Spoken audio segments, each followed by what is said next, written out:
Croeso Bob, my friends. I hope this finds you well.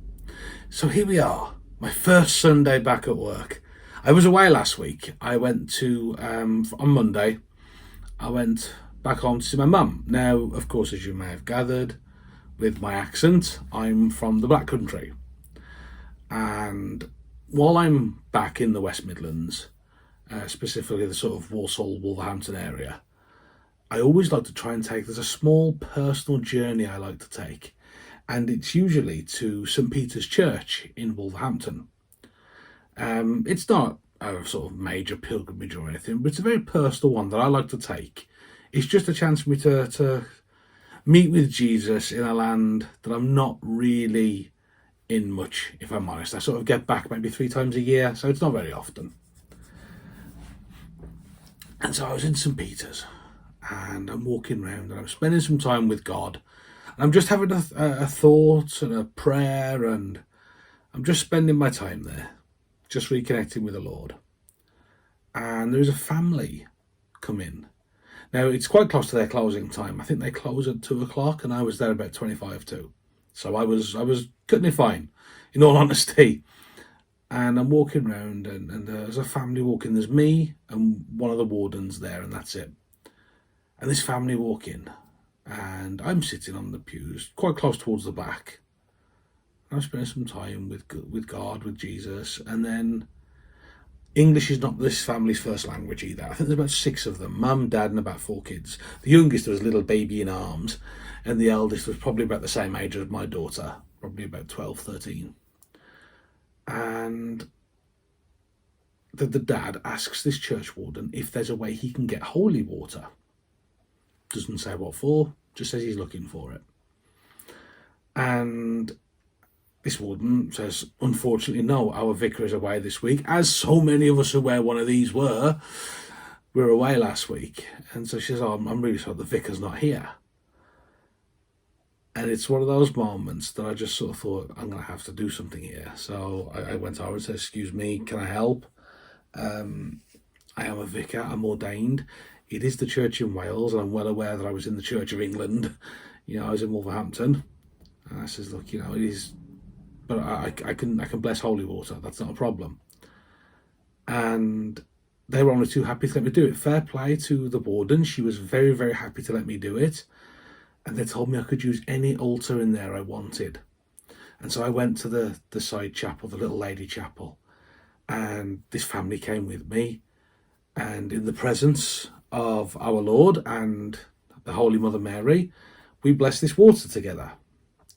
And I said the prayers. I'd got my small, I've actually put it back on my bookshelf now, but I'd got my little sort of rites book, which I always carry with me. See, it's good practice to always have it with you. You never know when you're going to need it. And it's usually in my jacket pocket. And so I had it with me, so I was able to read from this book and say a few words over it and to bless this water properly. And I handed it to the dad, and I said to him, there you go ahead, enjoy. And he stopped and he looked at me and he said, how much do I owe you? How much do I owe you? And I put my hand on his shoulder and I said to him, brother, you owe me nothing.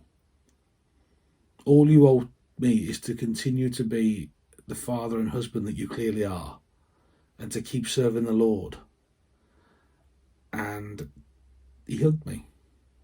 He came over and he put his arms around me, he hugged me.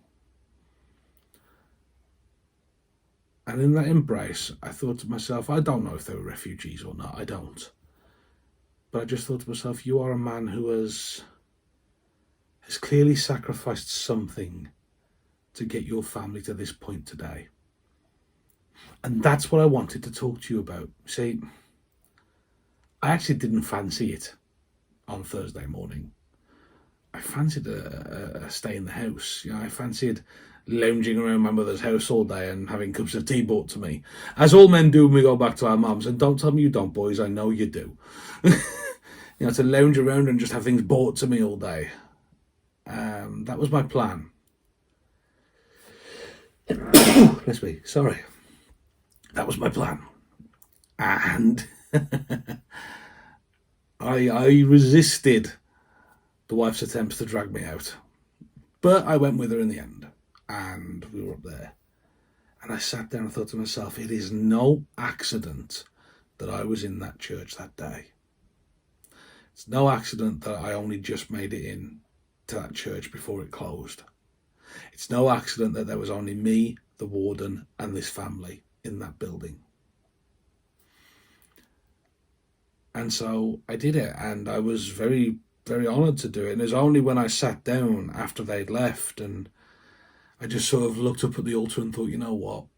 Well played. As I often do. I often find myself looking up at an altar or one of these moments in a church somewhere and just saying, you know what? Well played. Well done.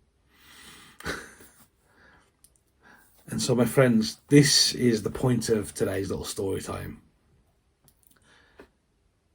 Even when you feel like you shouldn't be walking somewhere, even when you're not sure why you're in a place, maybe you didn't get that job, maybe you were looked over for the promotion, maybe that girl never texted you back. There's a reason for these things. There is a reason that we are in the places we are in at the times we are in them. And so, my friends, whilst sometimes it's difficult to try and see those patterns, those, I need to be here, I need to be there, sometimes the best thing you can do is quit your belly aching, like I did in the car last week. Quit your whining and just go and enjoy it, because you never know what's going to happen while you're there. And one day you may have your own moment like that where someone somewhere needs you. And when that moment arises, help them. Because that's exactly what we're called to do. That's the gospel in its entirety, isn't it? The Good Samaritan. Help. Help others. Love others as I have loved you. And there it is.